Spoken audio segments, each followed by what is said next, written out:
Você está ouvindo Nerdcast no Jovem Nerd.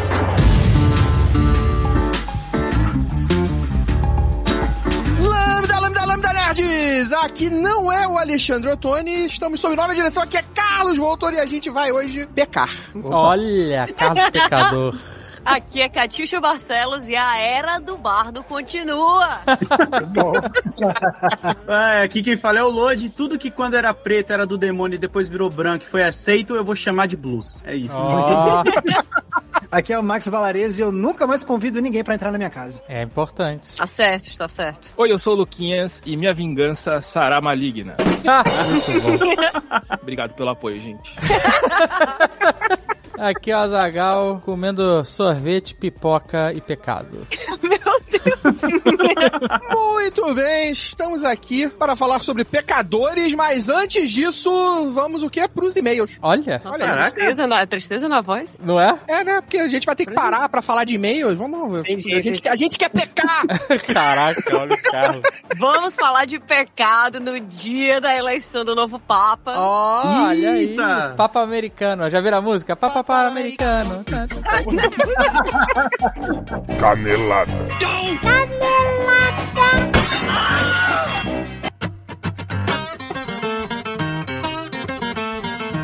Alguém não gostou do filme? Acho que alguém não gostou desse filme. Né? Eu gostei, mas assim, eu fui numa expectativa que assim, esse filme não tava no meu radar, não fazia ideia que ele ia rolar esse ano. Foi uma grata surpresa. Só que o hype tava de que melhor filme do ano. Eu achei um excelente filme. Não sei se é o melhor filme do ano, que ainda falta aí muitos meses pro ano acabar. É, pra mim ele é o melhor filme do ano até agora.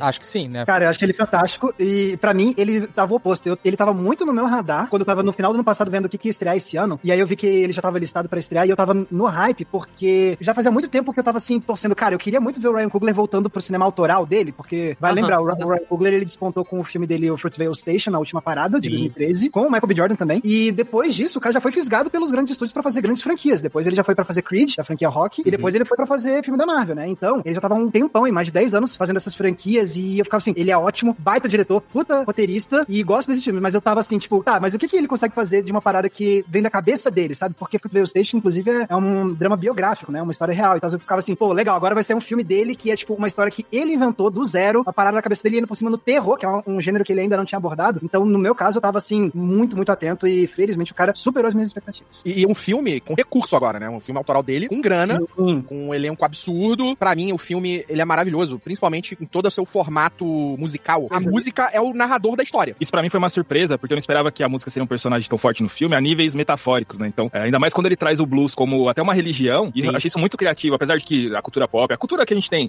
sobre música e religião é desde a Bíblia, né? Tem a teoria de que Lúcifer era músico, tem a passagem que Davi tocava harpa pra acalmar os demônios, o Rei Saul, inclusive, abrindo parênteses aqui, tem uma série de Davi muito boa na Prime, quem quiser assistir, não parece novela da Record, é bom. Caraca, o negócio do Papa pegou geral, né? Pegou geral. Cara, Hoje eu vou tirar... Davi. O Luquinha tá fazendo propaganda de série religiosa, caralho!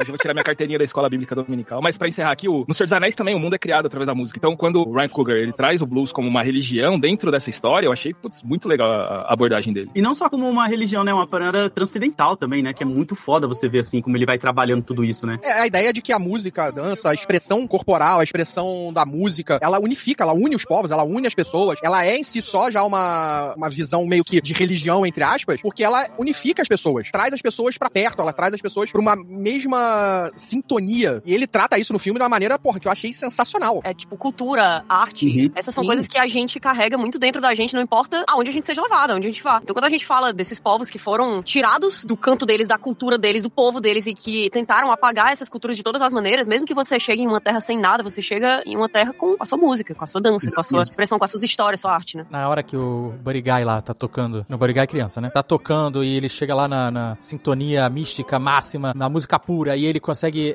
invocar os ancestrais e os que vão vir, né? Os futuros. É muito maneiro, porque mostra justamente isso, né? Como a música, ela prevalece, altera e tá ali mostrando e transformando a cultura daquela galera ao longo de gerações, né? Cara, ele fala do presente, do passado e do futuro, né? Do que vai vir no futuro também. Esse momento eu acho muito maneiro, porque muita coisa se originou do blues, né? Então ele deixa isso bem marcado, que, tipo, muitos gêneros que a gente gosta hoje em dia, seja o rock ou o hip hop, vem dessa raiz, né? Dos griots lá atrás também ele traz. Então eu achei isso muito bem construído e essa cena, sei lá, é foda É a falar cena do de filme. É a melhor cena do filme, né, cara?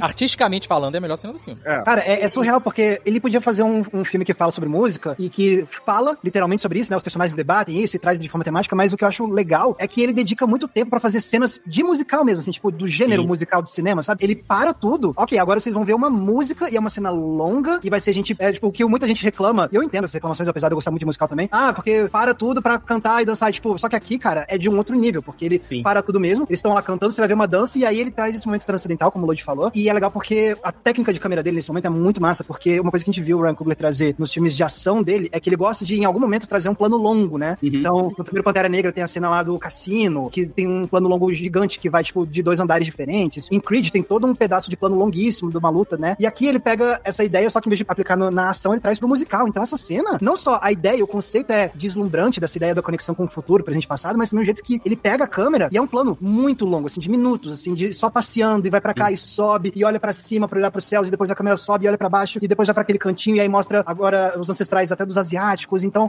a câmera dança com os personagens. É lindo. Você não fica perdido, né? Você fica querendo ver cada cultura que tá ali expondo, né? A sua manifestação artística, musical. E eu fiquei com vontade de, se eu não tivesse visto o filme tão tarde, que eu saí da sessão já era quase 1h da manhã. Tarde? Porra, mas aí tu tá vovô mesmo, né, Luiz? Tô, mano. Olha isso, cara. O último a ficar acordado até altas madrugadas é o Azaghal, cara. Não. Eu tô numa fase que eu tô indo dormir mais cedo, já. A idade já tá batendo nos 30, né, mano? Tá foda. Caraca. Esse é o segredo da minha juventude. Bermuda e dormir tarde. Perfeito, é isso aí. Bermuda porque ele tem que malhar pra deixar a batata da perna, tá ligado? Eu só malho... Agora eu tô na academia já, sei lá, 4 meses já. Não stop. E eu só malho agora antebraço e batata da perna, porque é o que aparece. Aí. You keep dancing with the devil. One day he's gonna follow you home. Esse filme, ele tava no meu radar porque eu tenho uma amiga minha que é muito fã do Ludwig Göransson, né? Que é o responsável pela trilha sonora e tal aqui. E que ele é um dos produtores desse filme. O Ludwig, ele tem essa parceria com o Ryan Coogler há muito tempo. A gente conhece ele de várias coisas gigantes, só que a gente não faz a menor ideia. Tipo, quem compôs o tema do Mandalorian, que fica na nossa cabeça eternamente, foi ele. Cara, ele deu demais o nome aqui nesse filme. Dá pra ver, assim, o quanto eles dois se juntaram. Você sente a mesa de pesquisa e o quanto eles discutiram a música sendo costurada realmente dentro do tema e dentro do roteiro do filme. Porque isso que o Max falou, a galera que não gosta de musical tem essa reclamação de que a cena pausa pra que aquela música aconteça e todo mundo começa a dançar, e é verdade, né? Mas aqui, não é como se fosse um musical normal, né? Faz parte do roteiro, eu diria do roteiro silencioso, porque não é exatamente tipo uma fala entre os personagens, mas aquele acontecimento é o coração do filme e é o que traz todos os temas, assim, do jeito mais claro pra frente da tela. Acho que, tipo, todo mundo deve ter sentido isso também, mas na hora que essa cena começou e começam as outras músicas com ritmos que muitas vezes a gente que não entende tão bem de música assim fica, nossa, será que isso tá encaixando ou não tá encaixando? Será que funciona ou não funciona? E aí você tá sendo levado por aquela música junto e é uma experiência que é meio religiosa, né? Tem uma coisa da música que eu, como eu tinha falado, que ela pra mim funcionou muito como a narração do filme. Ela vai te dando o caminho que o filme tá percorrendo e te apresentando aqueles personagens, te apresentando a história de uma maneira tão fluida que ela tá ali e você não sente como se fosse uma música no filme, né? Ela é o filme. Ela faz parte daquela história de uma maneira que você não percebe. Aproveitando que a Kátia trouxe o Ludwig, até que é curioso você falar que a gente já ouviu a obra dele em um monte de lugar, mas a gente não conhece muito bem. Ele inclusive é oscarizado 2 vezes, né? Pelo Pantera Negra e pelo Oppenheimer. Mas eu até tava comentando com o Dave no Instagram que eu chamo ele de, tipo, o Eminem da composição, porque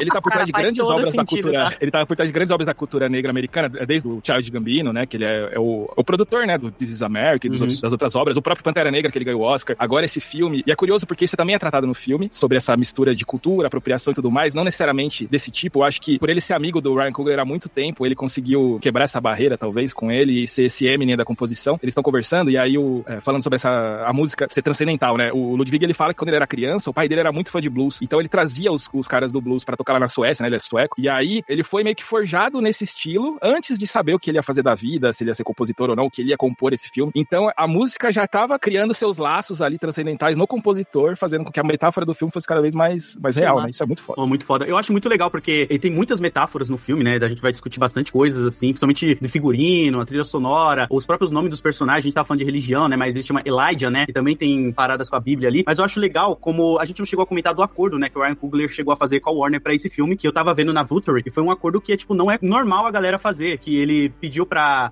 E se eu não me engano, só o Tarantino fez um acordo assim com aquele do Hollywood. Isso, que ele, depois de 25 anos, os direitos do filme vai voltar pra ele, então ele vai poder ter total controle. Ele teve o controle no corte final do filme, e ele também tem porcentagem na bilheteria a partir da estreia do filme, né, nos cinemas. Então isso é uma parada muito maneira que mostra essa parada de gerações, né, tipo, ele fala que os filhos dele e todo mundo vai poder ficar bem tranquilo, porque ele conseguiu manter a obra dentro da casa dele, né, não pertence ao estúdio mais. Agora tudo vai ser ali pros filhos e os outros parentes dele, cara. Isso é muito foda, mano. Isso é uma exceção a uma regra que os estúdios normalmente eles passam a ser donos de tudo. E não tem essa participação, né? Só em casos muito extremos, né? Assim, sei lá, Robert Downey Jr., esse tipo de coisa, assim. Mas o feito que ele conseguiu fazer pode mudar a indústria, cara. Sim, tanto que já tem alguns executivos com medo, né? Falando, mano, isso aí pode dar uma grande merda, porque o nosso trabalho é guardar e ter esse catálogo de filmes, né? Essa história é muito doida, porque eu tava lendo uma coluna de opinião de um jornalista americano, que ele tava comentando sobre essa questão do acordo que ele conseguiu com a Warner, e ele comentou justamente sobre isso, porque que nem o Lloyd falou, antes do Coogler conseguir da reversão dos direitos autorais depois de 25 anos, o Tarantino já tinha conseguido isso antes. Só que no caso do Tarantino é 30 anos depois da estreia de Era Uma Vez em Hollywood. Sim, Aí o cara na coluna dele fala assim, engraçado que quando o Tarantino fez esse acordo, ninguém veio com essas previsões apocalípticas de que isso ia acabar com Hollywood, mas agora nossa, o Ryan Coogler a galera ficou tranquilinha, tá? Tranquilinha. Aí agora tá tipo assim, nossa, gente, mas isso aqui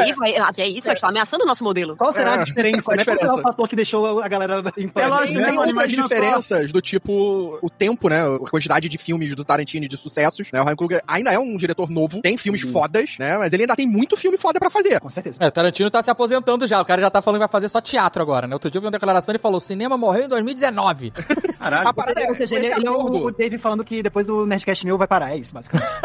Você se identifica que eu sei, não negue. Eu me identifico, mano. Mas esse acordo, ele não prevê mais nada? Tipo, ele conseguiu essa porra limpo assim? Tipo, ele não vai ter que fazer, sei lá, mais 10 filmes pra Warner? Não, é limpo. Mas não tem o Cineverse já? No Cineverse.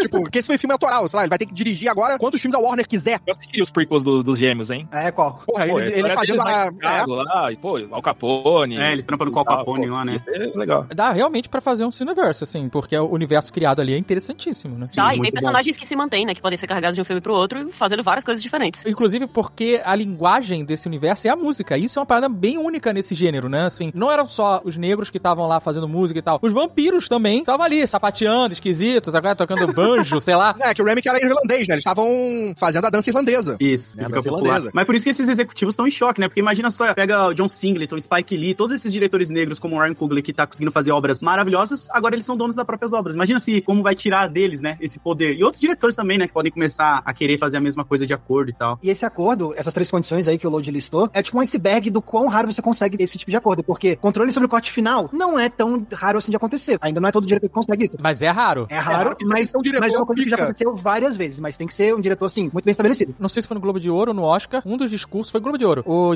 discurso dele era falando justamente que o corte final tem que ser do diretor. Então isso já é raro. Aí a próxima condição, que era o da participação nas bilheterias, tem um detalhezinho que o Lloyd apontou, né? Que é a participação no lucro da bilheteria desde o primeiro dia. Porque o que acontece? Normalmente, quando um diretor consegue participação na bilheteria, o trato é, beleza, você começa a participar na bilheteria depois que o filme se pagar. Então o filme tem que estrear, render na bilheteria, e depois que o filme se pagou e começa a lucrar de fato, aí a pessoa começa a pegar da bilheteria. O Ryan Coogler não. Ele tá ganhando da bilheteria já desde o primeiro dia, o que é ainda mais raro. É um acordo muito bom, né? E depois vem a terceira camada, que é a mais difícil de todas, que é essa de reverter os direitos autorais. Então, assim, é um feito mesmo. Os direitos autorais também envolvem publicidade, né? Tipo, merchandising, qualquer outra coisa que queiram fazer, abrir o universo como vocês estavam falando, né? E por aí vai. E assim, ele trabalhou em Creed, né? E a gente tem uma história muito forte aí com o Stallone em Rock, e como ele ficou deixado de fora de uma coisa que ele criou, e como ele foi muito público nessa reclamação dele de que era bizarro que nenhum desses direitos da criação da obra dele sejam dele. Ele não tem controle sobre nada. Acho que, tipo, foi uma lição também. Né? Não tem direito Exato. Eu tenho certeza que isso foi uma coisa que apareceu na carreira do Ryan Coogler e ele ficou tipo, brother, isso aqui é um... Eu não quero passar por isso. Pode ser ignorado, pois é. O que ele trabalhou, olha aí, fazendo as analogias já também, né? Não só em Creed, mas pega os personagens do universo dos quadrinhos da Marvel, os quadrinistas tudo ficaram ferrados depois, mano. Muitos morreram no anonimato e não tem direito da obra que eles criam, né? Eles criavam pra empresa e ela que ficava dona de tudo, né? E não precisa ir muito pro passado, Tem muito autor, criador de personagens que ainda hoje, que tá vivo e não ganhou. O maluco do Deadpool. Sim, o Rob Liefeld. Você pega o George Paris, que faleceu há pouco tempo. Amigo do Lloyd não foi convidado pra festinha do Harry Reynolds, não. Foi não, ficou de fora. Ficou aí, tá vendo? Toma aí, ó. Vai, fica fazendo essas amizades aí. O Ryan Reynolds tá com os problemas dele aí também, né? Tá com as tretas dele aí, ó. Mas, isso que eles estão falando é uma parada muito foda, porque se ele conseguiu não só esse acordo, mas conseguiu esse acordo, tipo, só por um filme, é uma parada muito, tipo... A gente não sabe os pormenores do acordo, né? Então... né? O que aconteceu pra que isso acontecesse, né? Qual foi a aposta que eles fizeram? Não sabe, mas a gente sabe que grande parte do argumento de por que Hollywood sempre consegue essas coisas de, isso aqui não vai acontecer com você não vai ter direito a isso. É porque, mesmo quando você tem uma situação bem melhor do que esses quadrinistas, por exemplo, que o Lloyd citou, é porque você tem dinheiro. Tipo, a galera chega e diz assim, olha, aqui você vai receber uma grande quantia em dinheiro, então fica tranquilo, mas os direitos são nossos. E aí você deixa a sua obra ali pra ela ser potencialmente pervertida depois de sei lá quantos anos, por sei lá quem. Será que o dinheiro é realmente a única coisa importante? É óbvio que não, mas será que você tem a opção de não se dobrar aquele sistema se não existe nenhuma outra coisa? Acho que é por isso que tá sendo tão discutido, né? Porque quando é uma pessoa que não é o Tarantino da vida, conseguindo, de repente eu tenho certeza que essas discussões vão entrar muito mais nessas negociações de contrato. Toda essa discussão, ela é bem profunda, né? E ela envolve, inclusive, a decadência que tá acontecendo acontecendo agora em Hollywood, né? A invasão de produções, a própria mudança de modelo de negócio, né? Esse modelo de filmes que custam 200 milhões, 300 milhões, não sei o que lá, que torna o modelo inviável, tá caindo por terra. Eles não conseguem mais praticar isso, né? A mudança também do comportamento do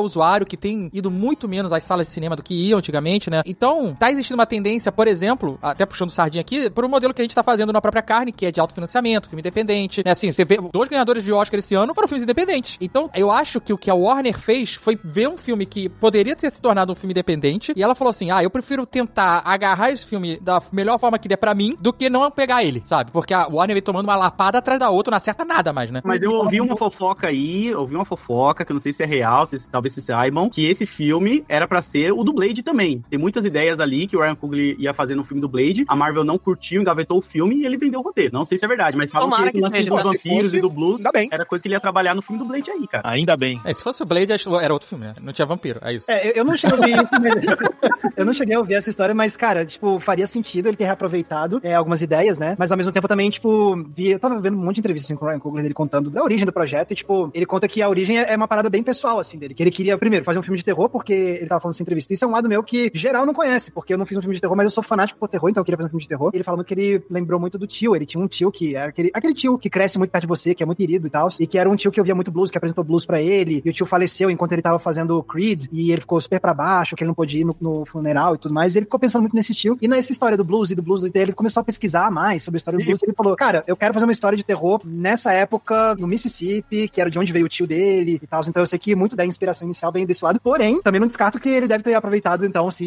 não acho que é impossível ele ter reaproveitado, entendeu? Qual era o tio dele que era vampiro? Não, eu não sei, eram gêmeos, então não sei qual era o gêmeo. Não vamos revelar. Pô, teve um momento do filme que eu pensei em uma coisa só, assim, enquanto eu tava assistindo. Eu falei, mano, se alguém que viu esse filme e ficou pensando, eu poderia ter feito, é o Jordan Peele. Eu falei, mano, seria muito um filme do Jordan Peele de terror com vampiros ali, todo o subtítulo. Eu fiquei pensando, imagina ele assistindo falando, desgramado, eu podia ter feito esse filme aí, mano. Cara, mas eu acho que o Ryan Coogler, ele é mais pop, né? Então o Jordan Peele vai fazer algo mais rebuscado, um final mais aberto, sei lá. Eu acho que o Jordan Peele ia pra um caminho talvez mais insano, mais fora da caixinha. Tipo, o Jordan Peele é bem fora da caixinha, tá? Mas ele é fora da caixinha só na ideia da música. O Jordan Peele ia vir com violoncelo, sabe aqueles violoncelo dele? Aí é outro filme. Aí a gente vai começar a adivinhar, o filme é ótimo com esse diretor, deixa quieto, senão ia ser o Blade. Aí outros filmes, quando o vampiro batesse na porta e falasse assim, posso entrar? O Blade ia falar assim, eu tenho uma ideia melhor, deixa eu ir aí fora. You keep dancing with the devil. One day he's gonna follow you home. Quero fazer 2 comentários. Um deles é que a gente falou que a cena que define o filme e tal é a cena lá da música que junta gerações e bababá, né? E realmente é. Agora tem uma outra cena que define esse filme, que é a Kate Bishop gusbindo na boca do Michael B. Jordan. Caramba, essa cena, eu vou mostrar, pra ser bem sincero. Nossa, essa mano. cena é foda. Esse não é um fetiche do meu fetil, tá ligado? Tipo, baba dentro da boca, eu achei muito nojento. Caraca, isso aí é pra quem viu o filme Alien de um jeito muito errado, pô. O pior filme que tem isso é Arraste-me para o Inferno com a velhinha ascendente babando no queixo. Isso aí é insuperável. Isso é insuperável. O fato do vampiro tá babando de antecipação, eu achei maneiro pra caramba. É muito bom. É legal mesmo. A presa tá aqui, eu vou me alimentar e começa a salivar que nem um animal, que nem um cachorro. Eles mostram isso antes com o cara lá fora, e aí quando ela vai lá pra dentro, ela começa a babar o cara. Caraca, você tá babando? Que porra é essa? Ela, não, abre a boca aí. A gente tava falando de paralelos com o Jordan Peele, mas se tem um negócio, assim, que nesse filme que me remeteu um pouco aos filmes do Peele, é o senso de humor, cara. Eu ri alto várias vezes nesse filme, e eu não tava esperando isso nesse filme, sabe? Então quando ele jogou o cara pra fora, achando que ele tinha sido mordido. Caraca, essa foi foda. Uma coisa que é muito legal é que o início do filme, ele não traz direto, né, que é uma coisa sobrenatural, de vampiros e tudo mais, né? Mas esse é um ponto que eu quero falar aqui, porque eu acho que eu gostei do filme, gente, antes de mais nada, mas eu acho que eu teria gostado um pouquinho mais se eu não tivesse tomado de graça um spoiler do Ian SBF. Caraca, você tomou um spoiler do nada, mano? Eu soube que era de vampiros do filme. Exatamente. Eu tava totalmente anos 80, eu não sabia de nada, eu só sabia que era um filme legal, da época ali, 1930, 20, 30, e todo mundo tava falando que era um filmaço, que tinha que ver, sabe? Tava anos 80, não sabia nada da história, e eu tava amarradão. Aí eu fui comentar alguma coisa com o Ian no WhatsApp, de não ser do filme e tal, tá todo mundo falando e tal. Tu já viu? Ele falou assim, já. É tipo um Drink do Inferno em 1930. Eu, puta que pariu, não acredito.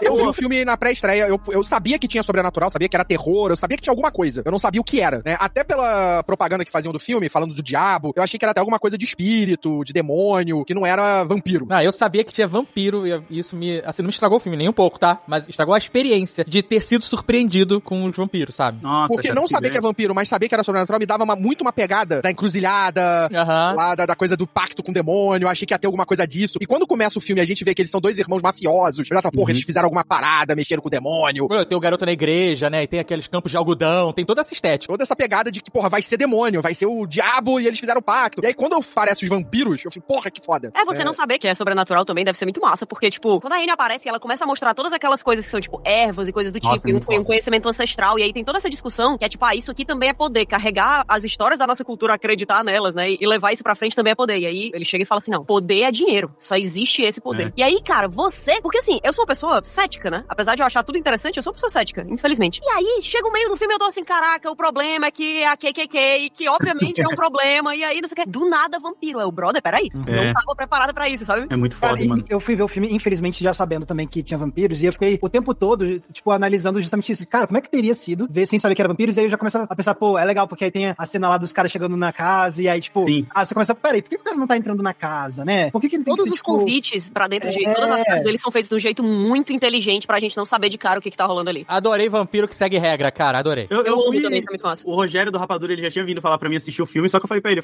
mano, outra hora eu vou, não sei o que, tá todo mundo hypando, mas não sabia nada do filme. Aí quando o Dave mandou mensagem, eu falei, tá, mano, o Dave tem um gosto meio parecido, vou lá ver esse filme amanhã. Aí eu fui, sem saber que era vampiro nem nada, e, mano, eu me surpreendi. Eu até não gostei tanto da comparação com o Drink no Inferno, assim, porque pra mim o Drink no Inferno, ele é mais acho que a única comparação com o Drink no Inferno é o fato deles esconderem que um filme de vampiros até o meio do filme. Acho que é a única comparação que você faz com o Drink no Inferno. Eu achava muito escrachado, mas eu fiquei muito mais preso nessa parte religiosa, sabe? A da música. Eu queria entender essa briga do pai do menino evangélico com o blues. É muito Footloose. Essa parte pra mim foi Footloose. Footloose total.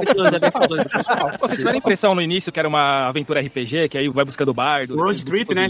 Total, cara, juntando a party, total. Eles vão em cada canto juntando os personagens. E no final a aventura chega pra eles dentro da taverna, né? Bem RPG. Então, uma coisa que eu tava falando que o filme me lembrou no início, o ritmo do filme, a pegada deles falando, e aí o cara falando com a garota, toma conta do caminhão. Aí ele entra no negócio, tão roubando o teu caminhão. Ele sai, dá o tiro no cara. Todo esse início do filme me trouxe muito aqueles filmes do Guy Ritchie, tipo Jogos Trapaços e Dois Canos Fumegantes. Tem muito essa vibe gangster, aprontando ali na cidade, resolvendo os problemas. E o ritmo do filme, cara, isso no início você não pega tão bem, porque você ainda tá conhecendo o filme, mas quando chega naquela parte das músicas, que eles estão começando aí, você vê que todo o filme, desde o início, tem uma batida, tem um ritmo, das coisas acontecendo, das falas, dos momentos, até na hora que ele dá os tiros, tudo vai casando musicalmente perfeitamente. É muito foda isso. Eu gostei pra caramba, mano. E eu não sei, né, se tem a ver com isso. Que você falou, né, que esse lance de gangsters, assim, nessa cena que a gente comentou mais cedo, mostra todas as gerações ali, né, do blues ao rock, ao hip hop. Um irmão usa o Smoke, eu acho que usa o bonezinho vermelho, o chapéuzinho vermelho, e o Steak, né, que é tipo... É o fumaça e fuligem.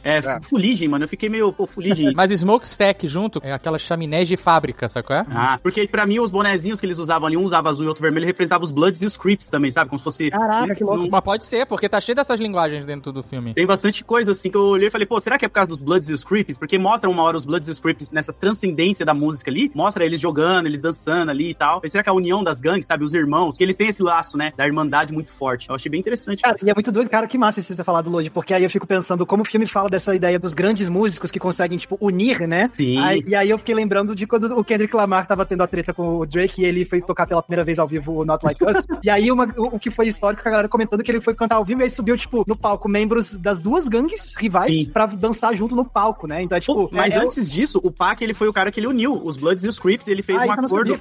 ele fez um acordo de 25 regras, se eu não tô enganado, pra galera parar de fazer o drive-by, que é quando você para na frente da casa e atira, porque ele tinha toda uma mensagem política. Então ele fez esse show, ele fazia shows beneficentes com a galera da Death Row pra parar essas brigas de gangues na época, porque o governo era o único que levava vantagem, né? Com as gangues se matando. Então, muito inocente, criança ia traficar. Então ele proibiu o tráfico com crianças, né? Na época, pra vender drogas. Pá, que ele fez. Então, não sei se tem tanto a ver assim, mas eu acho legal essa... Foi a primeira coisa que veio na minha cabeça. Foi, pô, será que não representa o Bloods e outros Creeps? Esse lance da irmandade, sabe? Deles prometer proteção ao outro. Eles são bem conectados, cara. Eu achei isso muito maneiro. Eles também são muito diferentes, né? Acho que uma das coisas mais legais é como o Michael B. Jordan consegue entregar personagens que são tão diferentes que, tipo, depois de um tempo você sabe exatamente quem é que tá ali. Ele mandou bem pra caramba. Eu sou meio implicante com o Michael B. Jordan, mas esse filme ele mandou muito bem. Cara, nossa, ele é muito bom, cara. Eu acho ele muito bom. Ele é muito na minha cabeça, o Ryan Coogler falou assim, mano, eu preciso de alguém muito bonito pra fazer esse filme que manda bem na ação e na atuação. Michael B. Jordan.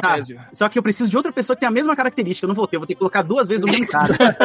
Não, e a pouco você pode matar o Michael B. Jordan, você ainda tem o Michael B. Jordan. Diferente do Pantera Negra lá, que eles não tiveram a coragem de trazer ele de volta, né? Cara, e é muito legal, assim, o jeito que eles trabalham os dois Michael B. Jordan, né? Com uns detalhezinhos, assim, de encenação. Na primeira vez que os caras aparecem no filme, tem um detalhezinho que eu achei tão incrível, que eles estão lá sentados, encostados no carro, esperando o cara chegar pra fazer a compra do estabelecimento, né? E aí, um deles tá com cigarro, e aí ele vai e passa o cigarro pro outro. Sim. E você vê o Michael B. Jordan entregando cigarro pra si mesmo, tipo, e eu só fico pensando, cara, quantas décadas a gente tinha filmes que queriam trazer um ator como dois, né? E aí tinha que criar uma divisão certinha, porque você não conseguia tecnicamente fazer os dois interagirem, se tocarem de forma convincente. E começa assim, né? Porque começa com eles um do lado do outro numa tela que tá perfeitamente dividida. Então a nossa cabeça já entra nisso, né? Tipo assim, eles estão aí do lado do outro. Porque, primeiro ele veio aqui, filmou, aí teve a tela, aí filmou de novo, e aí eles não podem interagir. Mas aí ele vai lá e passa um cigarrinho. Isso foi isso. É tipo, é um tapa na nossa cara que diz assim, otário, tá? Acho que tá como aqui. Mas aí nós temos que lembrar do rei lá que fez isso, né? O nosso querido Ed Murphy com o professor Aloprado também, né? Perfeito. Tem vários. Essa cena do cigarro, ela é importante também, porque ela tem um callback no final, quando ele tá esperando os Ku Klux Klan, não sei como é que chama. Eu sei, na verdade, racista. Estão chegando e ele tenta fazer o cigarro, né? Sim. Montar lá o cigarro, apertar o cigarro. E ele não consegue. É curioso, tanto que depois, quando ele mata todo mundo, ele pede um cigarro pro chefe da Ku Klux Klan lá, né? Porque ele não conseguiu e quem fazia o cigarro pra ele era o irmão. Foda, não tinha me ligado nesse detalhe do final. Acho dele que falta, né? Aqui também, não tô de bobeira não, Max. Tá pensando o quê? Pô, e essa cena toda é maravilhosa, né, mano? Dele vendo a filhinha dele lá com a Anne, né? E tudo ali. Pô, essa cena é muito foda, mano. Essa moça que fez a Anne, ela é excelente atriz, cara, de verdade, assim. Ela é excelente. Ela é muito boa, Vocês mano. assistiram Lovecraft Country? Sim. Pô, por que ninguém falou que tipo, não hypou tanto essa série? Porque ela tem o clima desse filme, na verdade, né? Mas é porque essa série, depois do quarto episódio, ela decai muito. Acho que é o quarto ou o quinto, não lembro. Eu acho que ela não teve tanta visibilidade porque ela foi rapidamente cancelada. Então as pessoas acabaram não vendo ela por causa disso. Mas ela acaba fechadinha, né? Bem bons. E o livro é muito bom, cara. O livro é muito legal. A série é boa. Sim, mas tem todo o clima, né? Apesar de ser, acho que, década de 50 ali, né? Tem o clima da aventura, do road movie. Sim. Tem as diferentes religiões. O primeiro episódio é incrível dessa série. É o Sun, alguma coisa? Como é? O Sundown, é um negócio que o Isso. acha que eles tinham que sair da cidade. Bom. Porra, é absurdo. Não, esperando o demônio aparecer e quem é o demônio é o racista. O policial lá perseguindo eles. O episódio de Tulsa também é muito forte. Inclusive acho que tem no Watchmen também. Tem né? no Watchmen, Sim. Uma série que eu acho que linka também, que a gente falou de Lovecraft Country, é Get Down. A parte da música, de como eles usam a música com esse lance transcendental, né? De ser um guia pra galera. Get Down é uma série que trabalhava isso muito bem também ali com o hip hop na década de 70, cara. Mas esse filme, ele faz algo parecido, né? Que você sai do filme querendo pesquisar tudo que os personagens falam, quem é o cara que deu o violão pra ele, que ele tanto fala, quem é não sei o quê. Então você vai pesquisar depois o que é aquele local onde eles construíram pra galera poder entrar, pra cantar e tocar. Então você vai fazer um estudo histórico depois e, mano, sua cabeça explode, né? Você descobre muita coisa legal. Nossa, e ele tá muito bem contextualizado na história americana, né? Principalmente, né? Assim, esse período e tal. Eu tava vendo o pessoal comentando sobre os asiáticos no filme. Não sei se vocês chegaram a ver alguma coisa em relação a isso, porque os asiáticos também são minoria, principalmente nos Estados Unidos, mas eles são uma minoria que é encarada diferente, né? E no filme ele tenta retratar isso. E eu vou falar aqui com pouca propriedade, só repetindo o que eu vi outros influenciadores falando, tá? Porque eu não saco muito dessas paradas. Mas o que eu achei muito interessante deles comentando, várias coisas que o cara colocou no filme. Por exemplo, a loja da esposa, eles têm duas lojas, né? O casal, né? A Grace e o Bo.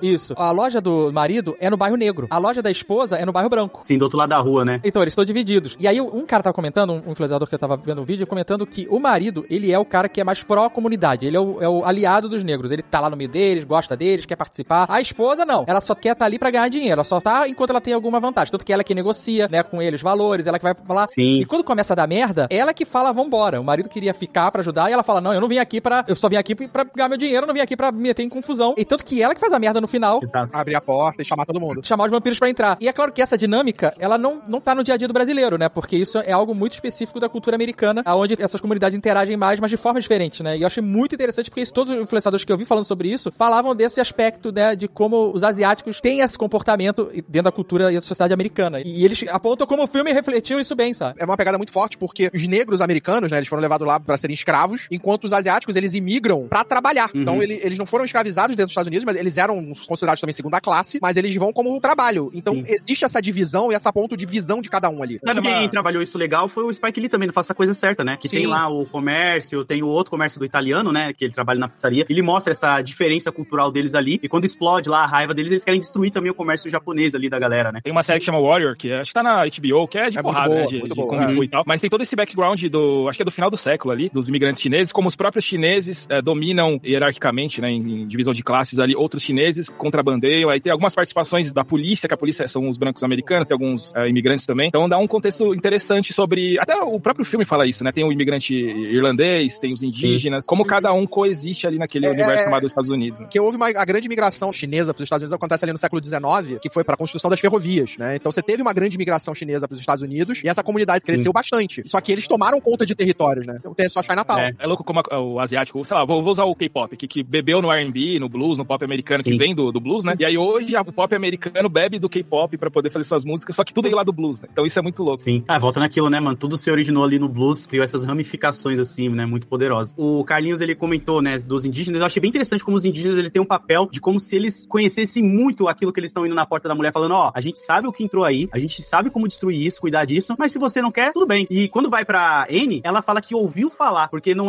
como se não fizesse tanta parte da cultura dela, e sim de outras tribos, tá ligado? De outras pessoas que comentou aquilo. Eu achei bem legal essa relação ali que eles colocam dos indígenas como se eles, ó, a gente chegou primeiro, então a gente conhece todos os maus que tá vindo pra cá, pra essa terra, sabe? A gente pode cuidar desse daí. Não, e tem a parada do indígena também, essa coisa dele ter uma conexão maior com a natureza e com o mundo espiritual. Então, uma criatura como essa, ela é um abalo no mundo espiritual, né? Então eles sacam, né? Assim. Tanto que eles sabem que quando virar noite, fudeu. Eles estão tentando acabar com ele, perseguindo ele. Ele entra meio que como se ele estivesse caindo. É quase um Lúcifer. É interessante, né? Porque ele vem do alto, assim, né? Ele pegando fogo e tenta se esconder na casa, ele entra. E aí eles chegam e a mulher tá lá apontando a arma pra eles, pros indígenas. E um deles olha e vê que o sol tá quase se pondo. Ele fala, ó, não vai mais dar tempo. Vambora daqui, porque se virar noite a gente se fudeu. Sabe? E eles vazam. Cara, essa cena é ótima, porque o cara foi lá, tipo, fazer o mínimo esforço. Ele, tipo, então, tem uma coisa ruim aí dentro da tua casa, posso entrar? Não. Ah, tipo, falou então, valeu. E, tipo, ok, eu fiz o mínimo, lavava as minhas mãos. Ele tenta convencer, né? Ele tenta convencer, que ele fala assim, ó, é sério, vai ser complicado aí, não sei o que. A mulher, não, porque não sei o que. Ah, então o problema é teu. O problema é teu. Tu é mulher branca, tu que se resolva, porra. Vocês são brancos e se entendam. Eu assistiria um spin-off dos indígenas caçadores de vampiros, só digo. Porra, seria irado. Bom, seria irado. Cara, a gente, de novo, tá? A gente é o problema de Hollywood, não tem como. Eu acho que seria demais. Big Boy Robin Clean. Big Boy Robin Clean. E os vampiros, vocês acham que representa bastante a questão de quem quer pegar a cultura da outra pessoa e, tipo, ter pra ela, porque eles vão atrás do canto, né? Do rapaz lá, o Simon. Quando ele morde a pessoa, ele fica com toda a memória, né? Quando ele morde o Bo, ele fala, eu sei da sua filha, não sei o que lá. Inclusive, eu achei muito maneiro esse vampirão, cara. Vampiro, bom dia, grupo, eu achei foda demais. Caraca, que definição boa, exatamente isso. Nossa, as good vibes fortíssimas, que ele chega e diz assim, caraca, que é amor, pô. A gente é amor. Pô, tanto que a Anne, né, eu acho que ela, quando ela percebe onde eles estão envolvidos ali, ela fala, né, pro... Pô, eu nunca lembro o nome de qual é qual, porque os dois são gêmeos, mano. Michael B. Jordan. Michael B. Jordan, exatamente. Ela fala pro Michael B. Jordan matar, porque, mano, se o vampiro morde ela e pega todas as memórias que ela já conhece do voodoo ali e tudo, aí ferrou, né? Porque ele ficaria muito mais forte, né? Pegando a música, a habilidade que ela tem e o poder tático dos irmãos ali, né? Munição, conhecimento que eles têm e tudo, né? Agora eu vou falar, a personagem dela era maneira e tinha lá os conhecimentos dela e tal, mas se tivesse uma Inácia de renascer ali, era outra história com aquele vampiro, mano. Mas ela mandou bem, que tem uma parada que é interessante, que inclusive, porque o diretor falou que pegou referência de um monte de coisa, né? Pegou referência, inclusive, de Riacho Doce, porque Smoke tinha um corpo fechado, né? Sim. Que ela fez aquele negocinho que ele levava no pescoço, tanto que o irmão tenta morder ele e não consegue por causa do corpo fechado, cara. O cara puxou o Riacho Doce. Os personagens são maravilhosos. Um que eu, pra mim, é um dos melhores personagens também do filme, que é o Delroy Lindo, o Delta Slim. Sim. Nossa, cara. Que é o verdadeiro vampiro. O cara não envelheceu um dia em 30 anos, maluco. Que porra é essa? Ele é muito foda. Cara, é a pessoa mais engraçada do mundo, pô. Não tem como. Mas vocês viram as fotos do ator em 1995 e hoje, mano? O cara não mudou nada. O The Roy continua lindo, né? Ele é muito bom. E a caracterização, aqueles dentes de ouro, puta, muito maneiro, cara. Pô, aquele momento que ele passa quando a galera tá presa, cavando, acho que é pra fazer a linha do ferroviário ali, né? Que eles pegavam as pessoas. E ele manda todo mundo levantar a cabeça. Ele começa a contar a história de como ele foi preso. E aí, quando levaram eles pra cantar pra outros brancos. E aí, o mano pegou o dinheiro e foi castrado. E aí, fica tocando. Não sei se... Provavelmente vocês devem ter percebido, né? Que ficou passando o barulho do cara gritando. Isso acontece algumas vezes no filme, de ter esses sons das histórias e das situações no fundo, no background. Porra, e isso pra mim é exatamente essa ideia de tudo ali tá conectado. Da música, dos sons, estarem trazendo e contando e narrando essa história pra gente, né? Esse é o momento que isso acontece mais na nossa cara. E mesmo assim tá ali no fundinho. Mas e o personagem dele, dá pra ver que ele tem, assim, pelo menos parte do talento do Richardson, né? Dá pra ver que ele tem essa ligação também com a ancestralidade muito forte. E quando você fala dessa arte que carrega outras épocas e outras gerações, passar histórias de uma pessoa pra outra e a maneira de contar essas histórias de um jeito que envolve também é outra arte que, cara, cinema, no final das contas, é isso, né? Sim. E quando ele começa a contar essas histórias e as vozes aparecem atrás, pra mim é pra passar essa ideia de, tipo, todo mundo tá prestando atenção nessa história e ela é tão imersiva que as pessoas, elas se sentem lá. E a música, eu diria que também é essa mensagem, né? A música conta a história. O estilo da música. Você ouviu uma música antiga, você tá ouvindo aquela história, você tá vivendo aquele momento. Dependendo da música que você escuta, uma música antiga, você automaticamente é remetido pra época da música, né? Sim. Ouve o Vanilla Ice, você é summonado nos anos 90. Porra, eu tô no início dos anos 90 na Mykonos. Mas é muito isso, cara, é muito isso. Tipo, tem umas vezes que eu escuto escuto umas músicas, eu não sei explicar, cara, mas é como se eu sentisse, tipo, o cheiro da época, sabe? Sim. É isso. A nossa memória, e eu acho que a música é uma dos elementos que marca a nossa vida, e a gente é sempre remetido pra aquele momento. Então, o filme consegue fazer isso de uma maneira que, pra mim, é a parada mais impressionante desse filme. O filme é maravilhoso, mas o como a música te carrega durante o filme inteiro. É você sentar como se você fosse ouvir, sei lá, um Dark Side of the Moon do Pink Floyd, que é uma porrada só. É uma coisa única. A música inteira do filme tá te contando aquele filme enquanto você assiste ele. Sim, é muito foda. É muito foda isso, é muito foda. E eu saí do filme, cara, empolgadaço com a música. Ela fica na cabeça, né? Por isso que pra mim esse filme é um dos melhores do ano e eu acho que vai ser poucos que vão conseguir superar. É difícil, né? Porque ele tem tudo, ele faz você ficar ansioso, nervoso. Eu ficava pensando toda hora, mano, como que eles vão fazer esses vampiros entrar aí dentro? Quem é o maluco que vai convidar? E aí quando você vê o motivo, você fala, tá, faz sentido, tá ligado? Tipo, eu não achei injusto a forma que os vampiros têm a possibilidade pra poder entrar, né? Pô, ela tava perdendo tudo, né? Na cabeça dela, ela vai perder a filha. Então, tipo, ela vai pro tudo ou nada. Nossa, mas dá uma raiva muito grande, cara. Cara,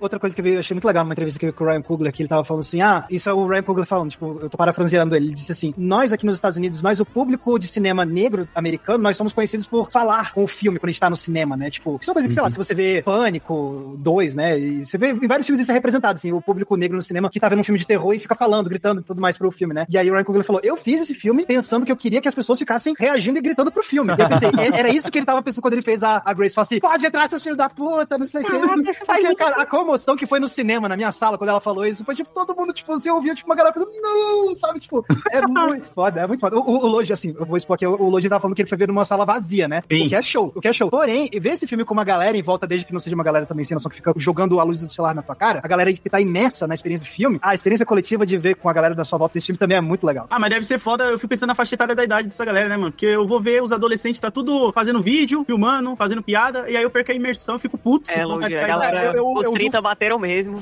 Não tem como, cara, não tem como. Eu tô lá, pô, eu já pago caro no ingresso pra ver o filme e ainda vou ver a pessoa do lado. Eu lembro quando eu fui ver Us, que o cara do lado tava contando pra esposa a piada do filme. Nossa, tipo, não, dá muita raiva, dá muita raiva. O do Tia May, mano, os adolescentes do filme, quando eu fui ver, no último Homem-Aranha, aí o cara falava, sei lá o que, Tia May. Ih, tá amando quem? Tia May, ele ama ela. E aí eu falei, não dá. Pelo amor de Deus. Mas é que tu tá escolhendo errado as sessões. Eu vi o filme na pré-estreia, então com galera convidada, então a galera respeitou muito mais, né? Até porque nessas pré-estreias botam segurança na sala pra que se tu tirar o celular, tu é removido da sala. O Carlos foi numa sessão de custódia do filme. Porra, mas aqui no Rio de Janeiro, cara, já rolou uma sessão de pré-estreia de Avatar, uma porrada de convidados, eram 4 ou 5 salas passando o filme, com uma porrada de convidado global, porra, toda a Disney tinha promovido um maior evento aqui. Na metade do filme, todas as salas acenderam a luz, pararam o filme, porque em alguma das salas, alguém era um famoso global, tinha filmado a tela e postado. Não, falou o nome. Não, eu não sei quem foi. Foi o Cauã Raymond. Filmaram a tela e postaram. E aí, por ser famoso e grande, chegou rápido na Disney, Caralho, durante a sessão. Nossa. Foi durante a sessão. Então o filme nem terminou, a galera fecharam a sala, mandou todo mundo embora. Vocês não vão terminar de ver o filme, porque o cara filmou a tela e postou. Parabéns, Cauã Raymond. Tem pré-estreia que a galera manda você lacrar o celular, porque é foda. Não, eu já fui em várias assim. Eu vi o filme aqui nos Estados Unidos, obviamente, eu tô aqui, e foi bem como o Max escreveu, a galera reagindo, interagindo com o filme, foi maneiro pra caramba, cara, assim. Quando... Eu não sei se era o Michael B. Jordan ou se era o Michael A. Jordan, eu também qual eram os dois personagens. Entendi. Eu ia perguntar se o Michael B. Jordan, que eram 2, mas você fez uma piada melhor, mais inteligente. Ele vai dar o dinheiro pro Cornbread, né? O Cornbread já tá mordido e ele tá querendo entrar e os caras, porra, por que tá... É muito maneiro esse jeito, cara. Por que você tá pedindo pra entrar? Se você tá aqui o dia inteiro, entra e sai, agora essa palhaçada... Ele consegue ter o humor perfeito ali, né? É perfeito, cara, que ele fala assim, pô, o cara não pode mais ser educado? Essa parte é muito boa, mano. Você fica comprando, né? Só tô sendo educado, pô. E tu me paga. E aí o cara estica a mão pra pagar e o Cornbread vampiro puxa ele pra fora. Pô, essa parte do cinema enlouqueceu, agora começou a gritar. Muito maneiro, cara. Foi muito maneiro. E no final, quando o Michael A. Jordan mata todos os racistas lá da Ku Klux Klan, a galera no cinema foi uma loucura. Porra, vibrando. Isso pra mim emulou a cena de Bastardos Inglórios no final, matando os nazistas. E ali o Michael B. Jordan, ele já sabia que ele ia morrer, né? Porque ele tira a proteção dele, né? Do pescoço, quando ele tá se preparando, já pra ele não ir tão protegido assim. E ele quebra o colar do irmão dele também e amarra na arma, né? Não sei se vocês viram, mas ele coloca... Sim. Mas você se ligou por quê? Que eu demorei pra entender o que tá acontecendo ali. Mas depois eu saquei. Depois da cena pós-crédito. O irmão dele tava lá dentro. Vivo, né? Já é verdade. Vampirizado. Ele não tava só atacando a galera, ele tava protegendo o irmão que tava lá dentro. Caralho, é verdade. Eu não tinha pensado nisso. Então, por isso que ele tranca tudo, pros caras não conseguirem entrar. Ele fala, eu sozinho com uma porrada de cara, eu não vou sobreviver, mas o meu irmão vai. E aí ele mata todo mundo. Ele já tava fudido e tal. Ele sabia que ia ser uma luta difícil, né? Praticamente impossível. Mas ele fez pra salvar o irmão vampirizado. Muito foda, cara. E é maneiro porque você só vai saber que ele não matou o irmão, né? Porque não fica claro isso naquela cena, só depois. Falando na experiência de cinema desse filme, cara, o filme acabou, teve os créditos, uma galera da minha sala foi embora antes das cenas dos créditos. Não é possível. vendo? Juro, cara, uma galera, assim, eu diria que 1/3 da sala vazou. E aí, tipo... Caraca, que loucura! E a outra metade da sala já tava de pé, se preparando pra ir embora. E aí começou a cena e eu fiquei com, caraca... Então, esse é o tipo de coisa que ainda você consegue viver só indo na sala de cinema, sabe? Sim. Você começa a pensar, caraca, como é que ficou esse filme na cabeça de quem saiu e não viu, né? Tipo, Mas eu vi um pedaço não. da história, né? Mas é só você ficar até as luzes do cinema acender, cara. Mas, cara, o que eu me apagada, impressiona é que é muito rápido. São 2 cenas pós-crédito e é muito rápido, assim. Tipo, passa um pouquinho dos créditos, já começa a primeira cena. Passa um pouquinho, começa a segunda. A pessoa que saiu, cara, ela tava se mijando, só pode ser isso. Não, a segunda cena é depois, é no final, 100% final. Mas sabe o que eu fiz? Eu vou dar a dica, boa dica. Acabou o filme, pode ser antes também, mas eu já tava no cinema, tinha dúvida se ia ter cena pós-crédito ou não. Perguntei pra quem? ChatGPT. E ele me respondeu, tem 2 cenas pós-créditos. Caraca, ele já sabia, já. Sabe? Não, mas isso é uma coisa que você sempre faz, pô. Eu sempre pesquiso também. Mas não é a mesma coisa, assim, você tem que dar o ChatGPT o que é dele, né, cara? Porque quando você pega, tá no final de um filme, aí você vai no Google, coloca, tem cena pós-créditos depois de Pecadores, aí cai uma matéria que você tem que rolar até embaixo, ver 8 propagandas, que a pessoa vai falar toda a história do filme, todas as polêmicas do filme, e lá no final tem assim, algumas pessoas disseram que tem 2 cenas pós-créditos. Porra. Peraí. Eu acho que eu não assisti a segunda cena. Ah, não. Como assim? Peraí. Ih, olha aí, que vergonha. A luz acendeu, as letras subiram, eu saí agora. Não, pera, a primeira cena pós-crédito, o filho do pastor, no bar, já velho, o Buddy Guy, inclusive, com uma cicatriz inacreditável, olha. Muito foda. Muito bom. E aí ele encontra o Stack e a menina que cospe na boca do Stack. A Mary. E depois tem uma outra cena, que é um flashback do Sammy, tocando dentro da igreja, sem a cicatriz, jovem ainda. E aí no final ele termina de trocar, ele olha pra cima. Chocado, eu não vi essa. Ele tá cantando aquela música que as crianças estão cantando na abertura, que é... Minha Pequena Luz. Isso, Minha Pequena Luz e tudo mais. Então essa é a música que ele tá tocando no final. Caraca, realmente é no final, ela demora realmente muito mais, eu nem me toquei disso. É, ela é no finalzinho. Eu perguntei, tem cena pós-crédito? Aí o ChatGPT respondeu assim, sim, bicho, porque eu pedi pra ele falar comigo sempre como se estivesse no Jovem Guarda. Cara, isso é incrível. Esse filme é uma brasa, Mora. You keep dancing with the devil. One day he's gonna follow you home. Eu queria falar um pouco do garoto também, do Sammy, do filho de pastor. Se essa história fosse no Brasil hoje em dia, não teria filme, porque ele não seria músico, ele seria pastor mirim. Ele seria pastor mirim, cara. Ia ser o drama dele sendo proibido de pregar. Nossa. Nada, cara. É porque essa era uma época, né, principalmente nessas igrejas americanas, em que a música era muito presente. Ah, mas tinha a música do diabo, Carlos, tinha a música do diabo. Não, mas esse é o John Lithgow, isso era na igreja do John Lithgow. Não, a música, o rock e o blues, eles eram encarados como música do diabo. Tinha música religiosa, música gospel. Nas igrejas negras americanas, essas músicas eram as boas. Nas igrejas brancas americanas, era outra pegada. Brasil, a igreja Assembleia de Deus é a igreja negra brasileira que tá na favela, na quebrada e tal. E só quem fica famoso é as do Pastor Mirim e tal. E dessas igrejas saem todo o pagode, toda a banda de R&B, toda a banda brasileira tem alguém que saiu dessas igrejas de periferia. Então provavelmente teria um bom ator aí, uma boa atriz, essas igrejinhas aí que fariam um papel legal como ele. Inclusive, acho que esse ator, ele era cantor gospel mesmo, né? Gospel americana. É o primeiro filme dele. O filme, acho que é o primeiro dele, ele só participou de coisa como ele mesmo e musical. Então, a primeira participação dele como ator. Ele aprendeu a tocar violão 2 meses antes do filme. Ele é músico já, acho que ele tocava piano e tal, mas o violão mesmo, o blues e tal, ele ficou 2 meses fritando todo dia. Caraca, em 2 meses eu não consegui fazer uma manchete, cara. E também o Ludwig, ele fala que os riffs que eles fizeram de blues, eles, apesar de parecerem simples, eles pedem um nível avançado até de músico, né? E aí eles ficaram surpresos com o ator lá, que ele conseguiu em 2 meses, conseguiu ralar pra caramba e conseguiu fazer. É muito massa a gente que se dedica, né, cara? Que coisa legal a gente ver a galera se esforçando pra fazer um bom trabalho. Cara, tem um vídeo muito legal já, que foi publicado depois da estreia, do sucesso deles, publicaram o Miles Caton, que é o ator que faz o Sammy, tocando uma das canções do filme ao lado do Ludwig, que compôs e tal, porque o Ludwig também super manda bem na guitarra. Então, e aí você vê, o cara, ele manda bem de verdade, esse ator que faz o Sammy. Ele sabe cantar bem pra caramba, já tá tocando esse violão bem direitinho também, que nem o Luquinhas falou. Então, pô, o cara é foda. É muito legal quando ele começa a cantar e a gente sente a mesma coisa que os personagens do filme, né? Sim, porque você se surpreende, né, com a voz dele. Ele não dá nenhuma demonstração antes, né? Quando ele mostra todo o impacto que ele tem, você fica, caraca, mano, esse cara... Ele é meio mirrado, né? Ele é meio mirrado, ele é meio na dele. Aí na hora que ele começa a cantar, você... Uou! Que loucura! É uma voz muito A gente faz a cara do Michael A. Jordan quando olha ali no... Exatamente. E todos ali são pecadores mesmo, né? Fiquei tentando achar o pecado de um deles, né? A Mary é mais pecadora, a Mary. Aquele negócio da cuspida é foda demais, mano. Não, mas ali ela já tava transformada, então não conta mais com pecado. Ah, mas tá dentro de você, Carlos. Tá dentro de você a parada já. No vampirismo não te traz nada novo. Ela adulterou, né? Ela e todo mundo ali é meio comedor de casada, né? Porque ela era casada. Completamente. Aí o cara, ela pega... Aí o Sammy também era uma casada, pegou a casada. Pegou a E o pai dele falou... O dos cornos ausentes, né, cara? Os cornos não apareceram. E o pai do Sammy falou, você vai tocar esse negócio no barco, esses primos aí, vai dar ruim, você vai pecar, vai pro inferno, e foi isso que aconteceu no fim das contas. Mas ele fala no final, né? Porra, aquela noite eu acordo pelo menos uma vez por semana com calafrios, né, e tal. Mas foi a melhor noite da minha vida. E não foi, mano. Olha o que porra, cara. Foi, mano. Porra. Não, Foi. mas isso que é legal, Como é que como... ele perdeu todo mundo que ele gostava naquela época? O cara perdeu a virgindade. Começou perdendo aí. Perdeu a virgindade. Pegar a verdade e a namorada ao mesmo tempo.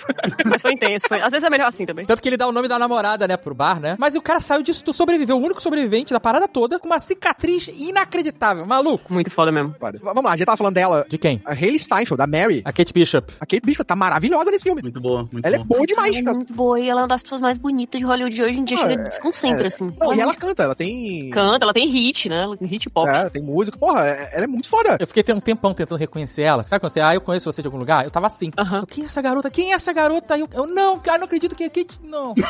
Não. David, você lembra do Bravura Indômita dos irmãos Coen? Primeiro filme dela. Ah, pode ficar. Mas ela é criança ali, né? E ela foi indicada, se não me engano. Foi indicada. É merecidamente, tá? Eu tava com saudade de ver e fiquei feliz, foi o Omar Benson também, mano. Eu gosto muito dele, que faz o Ótimo, Cornbread. Ele é muito bom. Cornbread. Broa de milho. Broa de milho. Em português eles chamavam ele de broa de milho. Isso seria maravilhoso. Na legenda tá broa de milho. Muito bom. Então, eu tenho uma curiosidade que eu não sei se vai acrescentar aqui como uma dessas paradas de ressignificar, pegar de volta uma parada que às vezes foi apagada e esquecida. Porque Cornbread, ele foi o primeiro cara da Califórnia a ficar famoso por fazer tag nos Estados Unidos. Ele que criou a cultura da tag. Ele escrevia Cornbread em tudo. Load, o que é tag? A tag, ela é o avô do grafite. Ah. Antes da galera começar a fazer grafite, eles faziam tag, saíam escrevendo o nome deles com canetão, marcador. E o Cornbread, ele é um dos grandes conhecidos por isso, só que a história dele foi apagada por um outro mano de Nova York, chamado TAC 183. E aí tem esse rolê, porque o TAC 183 não era um cara negro, né, já era um cara branco dos Estados Unidos e tal, e ele ganhou mais popularidade. Então eu não sei se o apelido dele também pode vir pra galera pesquisar e cair nesse mano, por causa da cultura negra e tudo que tem em volta ali com grafite, blues, hip hop e tal, ou não, né? Não duvido não, cara. Tem bastante coisa intencional ali no filme. O Cornbread, ele é uma relação com a cultura afro-americana da força dos negros na época da escravidão. Aí, então, o Cornbread, ele tinha uma ideia de sobrevivência, de capacidade, de conexão, de herança, de adaptação, de como eles se adaptaram. Você tá falando do pão de milho, da comida mesmo? O Cornbread. Ai, foda, hein? Então ele tem essa conexão ali. Ele ser chamado de Cornbread é porque ele é um cara, tipo... né? Porque ele é o segurança, né? Ele tem ali uma gama de capacidades e de habilidades boas pra aquilo, de ser... Caraca, eu esqueci a palavra. Resourcefulness. Cara, o cara lembra inglês, parte. Cheio de recursos. Cheio de recursos, isso. E uma outra coisa impressionante é que o maluco trabalhou o dia inteiro catando algodão e ficou trabalhando à noite em pé. A mesma roupa. Na porta do negócio de bouncer, maluco. Isso é ter recurso, brother. Não consigo empatizar, tá? De energia aí. Mas, cara, eu acho que foi uma combinação tão foda de atores, de roteiro, a direção do Ryan Coogler, as músicas. Não, e não só isso, você tem a pegada do terror vampiresco, que nem é muito terror, é mais ação, né? Uma ação. Mas tem uns jumpscare legal. Um gore. Que é maneiro, porque ele é aquele gore que é quase tosco, ele flerta com o tosco, né? Porque é sangue pra cacete, as feridas e tal, só que bem feito.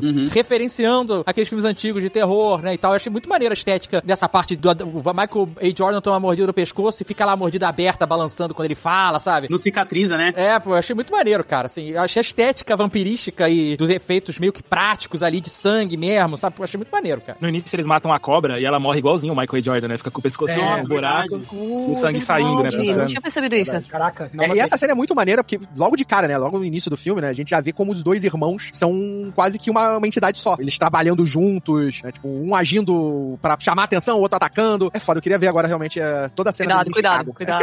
Não quero não. Saudade da Al Capone, né?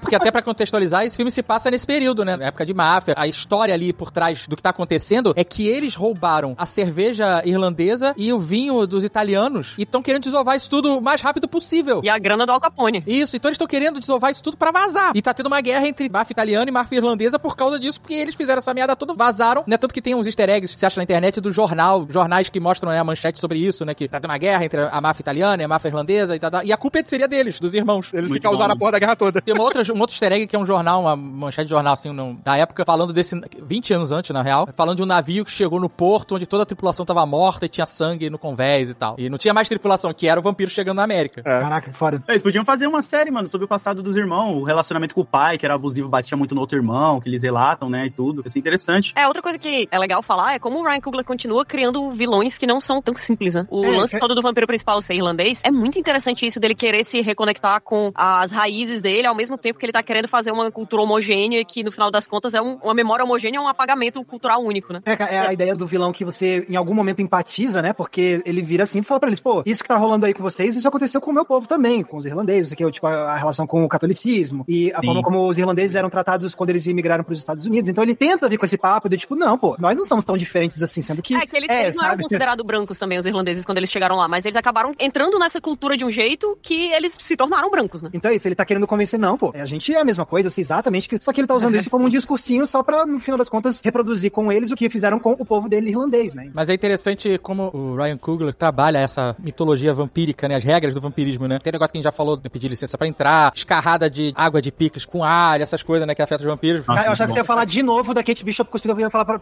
já deu, já deu. Agora eu tô achando que é uma fixação que precisa trabalhar na terapia. Não, essa parte da Kate Bishop não tem a ver, eu acho que não tem a ver com vampirismo ainda. Mas um outro ponto interessante que é trabalhar de uma forma muito diferente, muito maneira, que é o Bom Dia Grupo. Porque o vampiro, ele é sedutor. As pessoas se entregam pra ele morder, na regra clássica de vampirismo, vamos dizer assim. E esse cara, ele é sedutor. O papo dele, nas primeiras vezes que você escuta, você acha até meio maluco, né? Pô, o cara é um vampiro com presa, olho que brilha no escuro vermelho, sei lá, não sei o que lá. Mas ele vem com esse papinho de amor, de Bom Dia Grupo, é a sedução. É a forma dele seduzir. Cara, é muito interessante como ele trabalha isso. E a gente tava falando tanto da música, né? O parte da sedução dele é justamente a música. Ele, quando eles chegam lá, não, porque nós somos músicos também. Eu pensei, tá bom, é só papinha. Mas eles vão, pegam os instrumentos e começam a cantar. E, cara, eles cantam uma música de um jeito tão bonito. Sim. E depois, cara, mais pra frente, você tem a cena em que estão todos eles lá fora dançando a dança irlandesa mesmo. E tem todo mundo girando. É um negócio tão hipnotizante, assim. Ainda, eu não acho que chega aos pés da cena que a gente debateu lá no começo, né? Que é que acontece dentro da casa de show. Mas ainda assim, cara, é um momento que eu lembro de ficar assim, boquiaberto vendo essa cena. Meio a bruxa também, aquela cena, né? A cena muito, final, muito. É verdade. Né? O que a Kátia falou sobre a ambiguidade aí do vilão, o único que não é ambíguo é os racistas, né? Que também não tem como... Por favor, né? Mas acho que a ambiguidade é um subtexto legal desse filme, tanto pros personagens, vilões e tal, como pras religiões mesmo, né? Todas as religiões ali, inclusive o vampirismo, se for considerar assim, o blues também, elas meio que coexistem, né? Parece que as regras das religiões funcionam no mesmo mundo. Então, desde o amuleto ao vampirismo, até a hora que o Sammy, no final, ele começa a orar o Pai Nosso, mesmo que o vilão ore com ele, né? Na Bíblia até fala que o diabo sabe da palavra e tal. Mas ali deu também o tempo pro vampiro ser morto pelo Michael B. Não, ali é o Wade Jordan, né? Agora eu fiquei com... Mas eu acho legal essa ambiguidade no filme inteiro, tanto nos personagens quanto nas religiões, e como elas têm os seus lados positivos e negativos dentro daquela história. Então, isso é legal, dá pano pra manga pra gente ficar discutindo aqui pra sempre, né? Não, e é foda porque essa ideia do sincretismo, né, assim, religioso, é algo que também é muito fundamental pra criação do blues em si, que é, tipo, essa herança dos ritmos africanos, mas ao mesmo tempo, as letras com frequência trazendo imagens e ideias do cristianismo. Então, pô, a gente pega as músicas do Robert Johnson, por exemplo, ele falando, tipo, o diabo tá me perseguindo e tudo mais. Então, é isso, essa mistura que a gente vê claramente como o Ryan Coogler traz, que nem você mesmo falou agora, Luquinhas, tipo, tem a questão do cristianismo, tem a questão das religiões da África Ocidental, então é tudo muito misturado e convivendo mesmo, porque é dessa mistura que vai sair as coisas bonitas e também assombrosas desse universo. You keep dancing with the devil, one day he's gonna follow you home. A primeira vez que o vampiro Bom Dia Grupo chega lá na festinha, ele chega com um casal e aí ele começa com aquele papinho de amor, não sei o que lá, e aí o Michael B. Jordan fala assim, mas você faz parte do clã. Ele falou alguma coisa assim, né? Mas ele fala especificamente que eles são do clã. E isso é muito interessante, eu não peguei na hora que tava vendo o filme, eu vi depois o pessoal comentando, e é uma parada muito foda, uma sutileza de roteiro e de interpretação. Que o vampiro Bom Dia Grupo, ele olha, assim, é um segundo, ele olha quando o cara fala, você faz parte do clã, aí ele mexe a cabeça assim, ele busca nas memórias e ele fala assim, não, a gente aqui é paz e amor, todo mundo é igual, não sei o que lá. Por quê? E a pessoa que eu vi online falando explica. Porque na Irlanda, eles se chamam de clãs. E aí quando o cara fala assim, você faz parte do clã, ele automaticamente fala, faço, né, na cabeça dele, né? Ué, sim. Mas ele já mordeu os dois Ku Klux Klan ali, então ele busca na memória deles e saca que o clã ali, naquele contexto, é outra parada. Muito foda, muito foda. Muitas camadas, cara, que negócio incrível. É um filme que eu tenho certeza que com o passar do tempo a gente vai descobrir cada vez mais coisas, mais simbolismo, camadas, sabe, pra chamar a atenção pro público assim, mano, que é um filme... O foda é que o filme, ele não sei se ele fez tanto sucesso, né? Não, fez, Carlos. Que isso? Como assim? Porque o box office, bilheteria, ele deu quanto dinheiro? Ele fez. Só no boca a boca, pô. Voltou pro IMAX, agora pedido popular, esgotou, deu sold out. O filme, ele fez isso assim, cara. Lá nos Estados Unidos eles bancou o filme do Minecraft, do topo das bilheterias e tal. Então, o bicho estourou muito, muito, muito. Eu acho que a coisa mais importante é o boca a boca, né? Porque isso que o Dave falou de, o hype foi muito grande, as pessoas chegaram indicando, melhor filme do ano e tudo mais. Eu acho que isso é o que a gente pode fazer pra galera ir pro cinema, né? E assim, na moral, sei que é paia dizer isso porque é caro e tudo mais, mas esse é um filme que ver no cinema é muito diferente, Faz muita diferença, faz muita diferença. Faz. Filmes que são feitos em IMAX tem esse apelo, né, de você ir ver no cinema mesmo, né? Os filmes do Nolan são assim, né? O próprio Tarantino, por rodar com 70mm em filme. Então, de certa forma, é um outro argumento de venda ali pra você ir pro cinema, né? E alguns filmes, eles também ganham muito no áudio, né? É o caso de Duna, que a gente falou várias vezes, o Duna Parte 2. Esse filme, ele ganha muito no áudio. Ele traz essa experiência que eu falei que é meio religiosa, né? Porque você se sente tendo essa elevação interna pela música ali. E quando você tá com um sistema de som que é muito foda, a experiência é bem diferente, imagino eu. É muito imersivo. Então, tipo, na sala grande, eu vi no IMAX. Então, tipo, na sala grande, na tela grande, no som, ele te coloca na história, ele te coloca ali dentro. Faz uma diferença bem grande. Você vê isso numa sala sala de cinema, até numa sala de cinema grande, já faz diferença de uma outra sala de cinema menor. Ela vem em casa, então uma diferença muito absurda. Mas eu tava vendo aqui, a bilheteria do filme não foi tão absurda, foi 247 milhões pra um filme, isso porque tá na terceira semana, ele ainda tá em cartaz, eu acho que nos Estados Unidos. Mas saiu de muitas salas por causa de Thunderbolts, né? Você quer agorar o filme, é isso, Carlos? Não, eu tô falando que, porra, eu quero que esse filme faça sucesso. Então, tipo, quem não viu, vai ver. Esse é o jeito e assista esse filme no cinema. Tem que ver, mano, porque a experiência no cinema é foda mesmo. Eu botei 2 no cinema essa semana, só pra... Verdade, E também um filme, eu acho que é um filme R-rated, 18 anos. Ele tem a classificação indicativa mais alta lá nos Estados Unidos, se eu não me engano. Porra, é claro que tem. A mulher cospe na boca do cara quando tá transando, como não vai ter? Ah, pronto. Ei, cara, mas essa cena da cuspida, ela é 21 anos, tá? Ela é 21 anos. Eu vou dizer que tem gente de 21 anos que não segura isso, não. É verdade, 65 anos, tá? Mano, a galera nova aí tá pedindo pra Netflix ter o botãozinho pra pular cena de sexo, pô, nas séries. Mano, às vezes eu tô falando pra você, já era, mano. Olha que eu tô com 30, mano. Já era, já. Já era, é muito bom. Pô, e 2 horas e 17 minutos de filme que passam voando, né, mano? Voando, você não sente. Você não sente. O ritmo é frenético.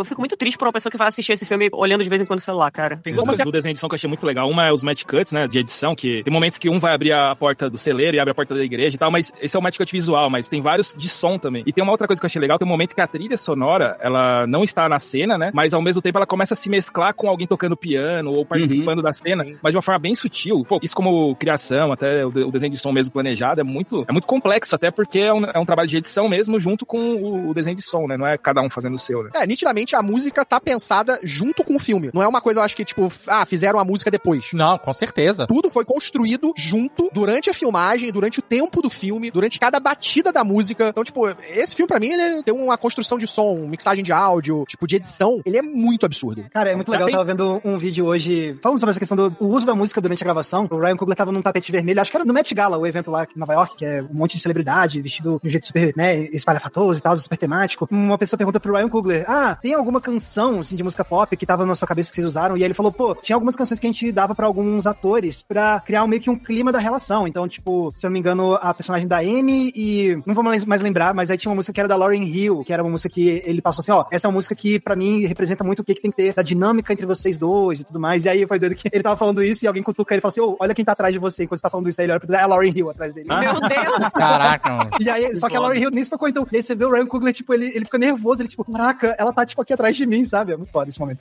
Muito bom, mano. Será que dá tempo de Oscar ainda pra esse filme ou ele saiu muito cedo? Não, dá tempo sim, pô. Se você pensar, a gente teve o Oscar do ano passado. Enquanto tava rolando o Oscar, já tava nos cinemas Duna Parte 2. E passou mais um ano, e aí que Duna Parte 2 entrou no Oscar desse ano agora. Então... mas entrou muito pouco, Max. Eu acho que, tipo, essa pergunta ela é muito válida, porque a memória da galera...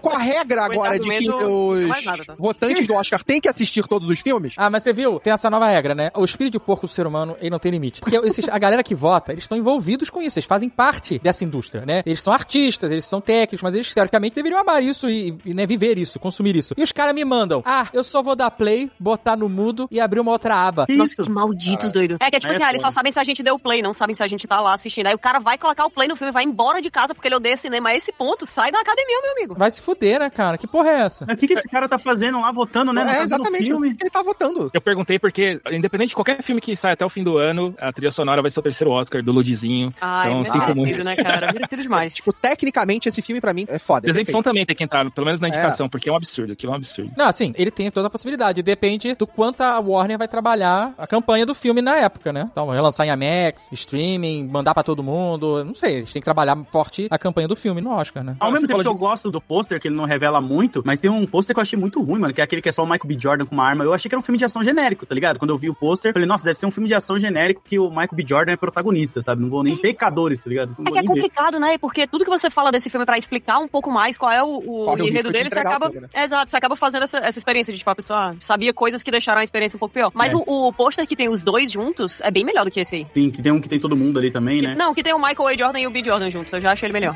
Que é o azul e vermelho. Isso, exato.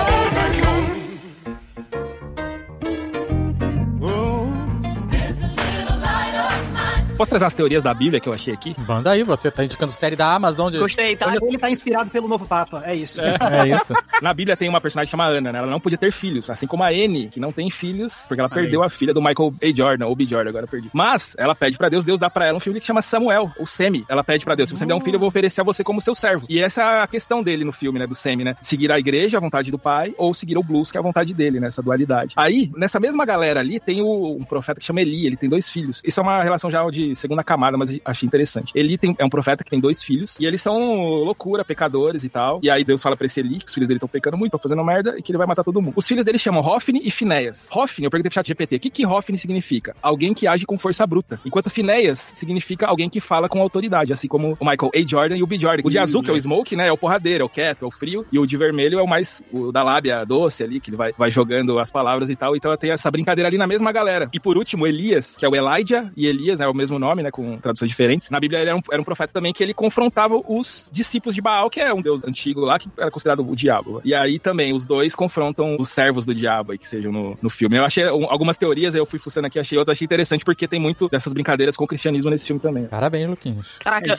amei a parte, vou trazer teorias da Bíblia, muito foda. Esse Luquinhas eclesiástico tá foda, mano. Obrigado, ChatGPT. Que momento pra pauta. Mas o fato de você ter perguntado pro ChatGPT, por favor, me traga referências bíblicas ao filme Pecadores, é uma parada incrível, é algo que tá dentro de você. É que assim, eu sou um cristão não praticante, né, então eu não lembro tanto das coisas, mas o ChatGPT ajudou aqui com a sua espiritualidade. Então você seguiu o caminho do blues, então. PK. É isso. Olha. Agora, eu tenho uma parada que eu não achei ruim, mas eu achei que poderia ser melhor, que é o seguinte. O filme começa com essa cena que ele chegando na igreja, só com o cabo da guitarra, né, do violão dele, quebrado, ele todo ensanguentado, e o pai chama ele e tal, né. Início foda, perfeito, porque você fica, caralho, maluco, o que aconteceu, né? Então, puta início de filme foda. E aí, no final, a gente vê essa cena por outro ângulo, né? Só que antes, o que me frustrou foi, ele tá lutando com o Vampiro Bom Dia Grupo, e ele dá-lhe uma porrada na cabeça do bicho com a guitarra lá, com o violão. O prato metálico que tinha ali era de prata, e crava na cabeça do vampiro, e isso afeta o vampiro pra caralho, e os discípulos dele, né, a nave mãe e tal, né, e todo mundo fica, não sei o que lá. E aí sobra só o cotoquinho ensanguentado na mão dele. E aí fica aquela tensão de o que vai acontecer, e aí vem Michael B. Jordan com a estaca e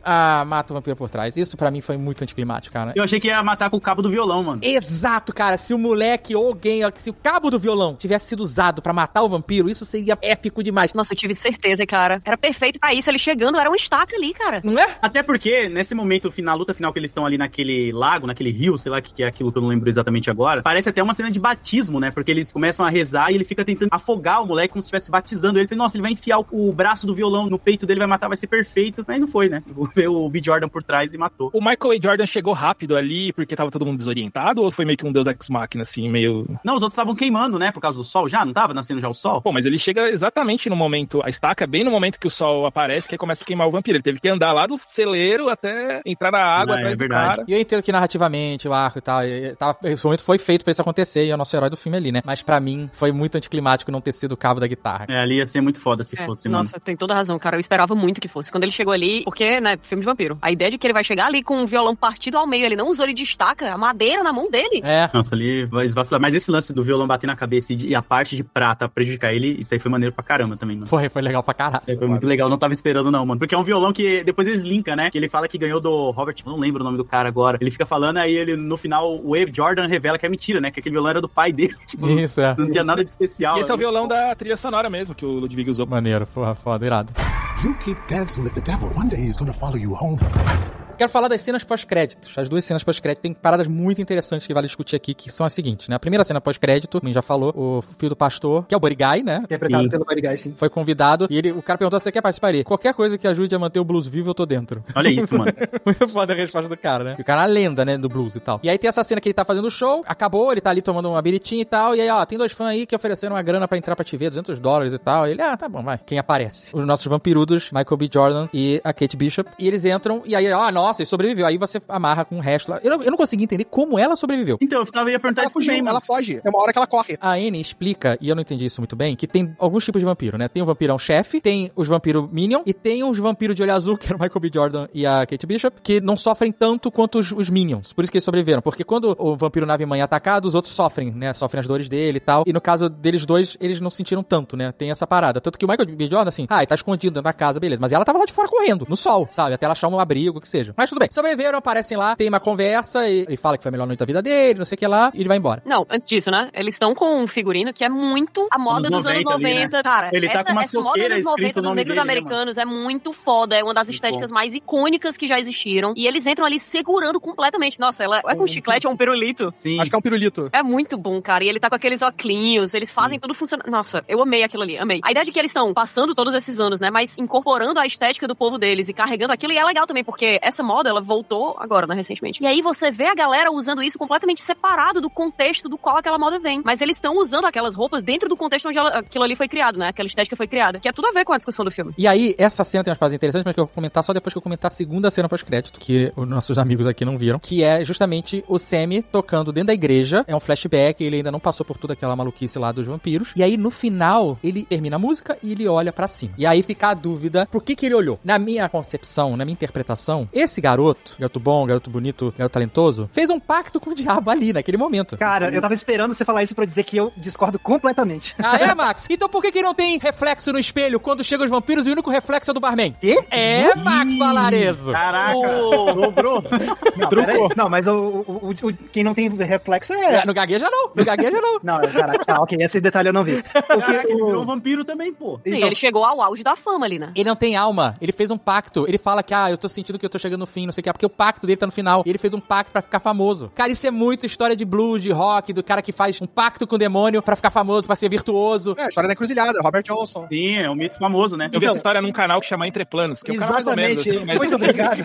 Um conhecido, né? Exatamente, muito obrigado, Luquinhas, por levantar essa bola, porque uma hora da gente começar a gravar, eu lancei meu vídeo novo lá no meu canal, o Entre Planos, caso você ainda não conheça, você pode procurar lá no YouTube. E o meu vídeo, ele é inteiro sobre a relação que esse filme faz com a história do Robert Johnson. O argumento que eu quero defender nesse filme é que o Ryan Coogler, ele na verdade quer subverter essa ideia do pacto com o diabo, na minha opinião, na minha leitura. E aí eu penso mais em termos de temática mesmo, porque pra quem não conhece, eu vou resumir bem rapidinho aqui, Robert Johnson é um dos músicos de blues mais importantes da história, muito influente. Ele morreu com 27 anos, e você tem a lenda urbana que se criou depois que ele morreu, de que ele só conseguiu ficar famoso e um excelente músico porque ele foi numa encruzilhada e vendeu a alma dele pro diabo em troca de sucesso e de talento. Isso é uma coisa assim que se perpetuou como uma grande lenda urbana do blues e tudo mais, e que foi abordado em outros filmes e séries. Cultura pop, Supernatural trabalha aí. Exatamente. Tem um filme história muito boa, né, cara? Ralph Macchio. Exatamente, cara. Eu tô adorando que vocês estão justamente trazendo tudo que eu abordo. Eu falo de todos esses filmes e séries no vídeo, mas é isso. É uma coisa que o cinema perpetuou também, só que ao mesmo tempo, ao longo dos anos, você tem fãs do Robert Johnson, críticos, estudiosos, que também trazem uma versão, cara, beleza, é fascinante a ideia do pacto com o diabo, mas ao mesmo tempo a gente tem que lembrar que o Robert Johnson era um homem de verdade, de carne e osso, com talento real, e que tem uma galera que se incomoda com a narrativa de que, não, peraí, esse cara aqui, a única explicação possível pra ele ser bom é porque ele vendeu a alma pro diabo, e tipo,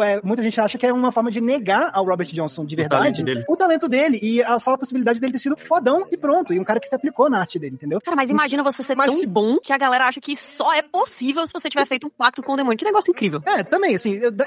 mas esse argumento faz todo sentido. E se o demônio que ele vendeu a alma foi o Homem Branco? Não. Porque naquela época, pra fazer sucesso, era foda. Não, mas ele era criança, antes de acontecer tudo, cara. Pra mim, ali, ele tá fazendo um pacto com o tinhoso. Ele tinha que escolher entre Deus e o diabo. E ele escolheu o diabo porque o diabo é rock and roll, é festa, não sei o que lá, e, né, a gente sabe disso.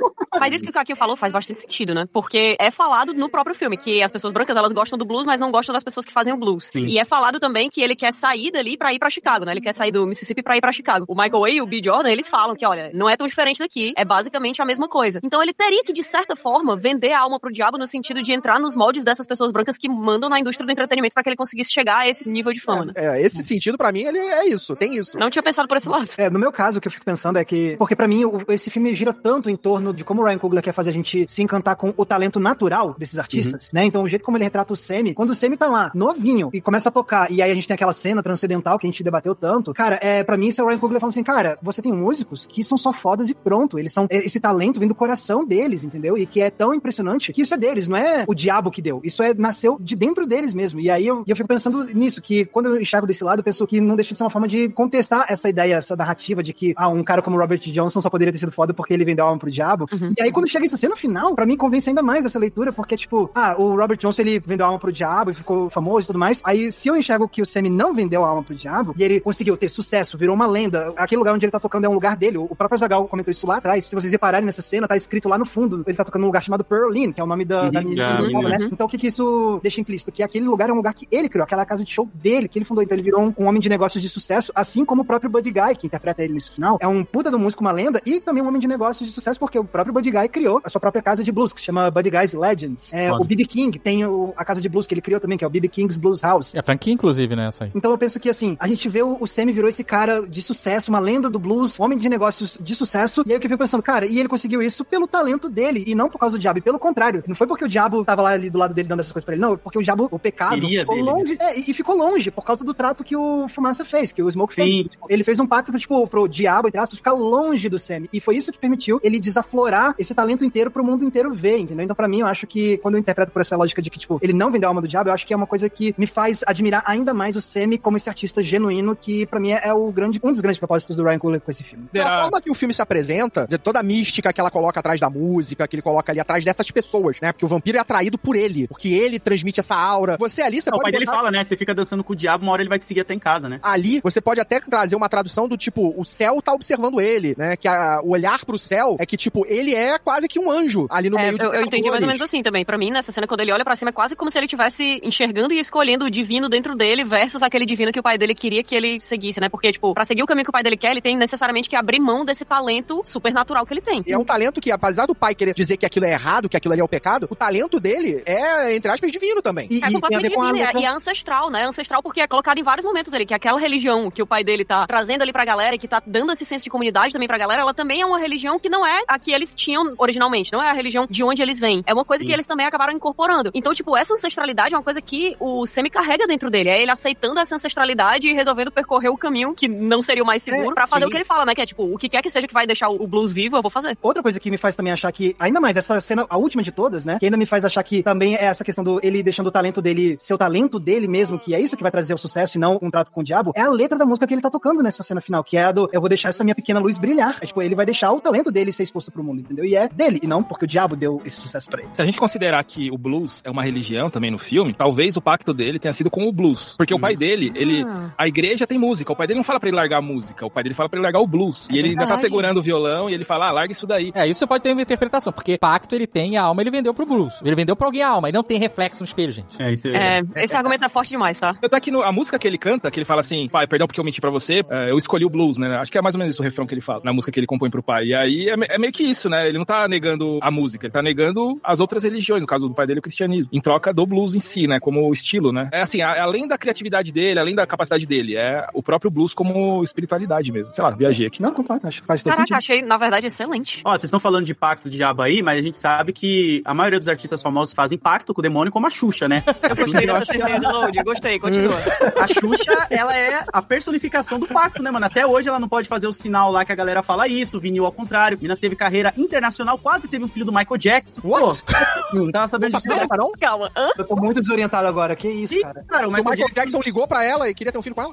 Ofereceu o contrato e tudo, e ela recusou. Esse é o pacto com o diabo mesmo, hein, cara? Caraca, louco, esse foi um final muito inesperável pra esse programa. Cara, como assim, sério? Meu Deus, a Sasha, quase a Sasha Jackson, mas... Exatamente. Sasha Jackson.